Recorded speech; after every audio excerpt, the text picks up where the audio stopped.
In this short video, we will discuss sovereign risk.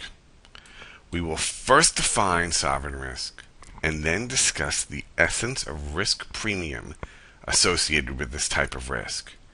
Our discussion will move on to indexes that are used to monitor sovereign risk and the importance of credit rating agencies in judging this risk. Sovereign risk can be defined as the probability that a government or country or an agency backed by the government will refuse to comply with the terms of a loan agreement during economically difficult times. In essence, a default. Sovereign risk was significant during the Russian debt collapse of the 1990s, and it continues to show that it is significant as today's European debt crisis unfolds. In the securities market, risk premia signals the minimum rate of return demanded by purchasers of particular assets. In the context, rating agencies assign to different assets or to their subgroups by the agencies are included among the factors that affect the calculation of risk premia and the pricing of assets by economic agents. The best known market indicator as far as risk premia for emerging economy bonds is the EMBI produced by JP Morgan. This index is composed of a basket of bonds denominated in foreign currencies issued by central governments of a number of emerging countries, which are then negotiated and traded within the secondary market. Indices such as the EMBI, assembled on the basis of price movements in emerging economy secondary bond markets, are related to the borrowing costs of sovereign or private bond issuers.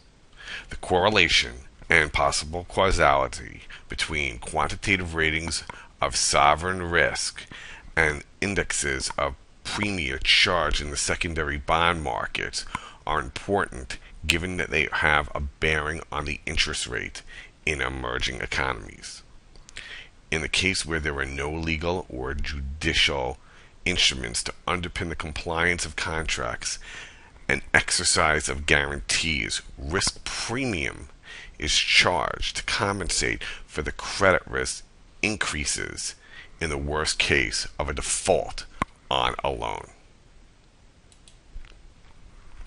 As for the private and public credit risk rating agencies and institutions, they are in a position to assemble and process information in advance of one of their operations. Within this context, a particular risk is sovereign risk, which is also credit risk associated with operations involving credit for sovereign states. The determinants for payment capacity and the willingness to repay debt are of a different nature, reflecting macroeconomic variables such as the available stock of foreign currency reserves, balance of payment flows, economic growth prospects, and the capacity to generate tax receipts and revenues, along with a variety of political factors. The principal international official and private credit agencies include Moody's, Standard & Poor's, and Fitch, who regularly carry out sovereign risk rating exercises.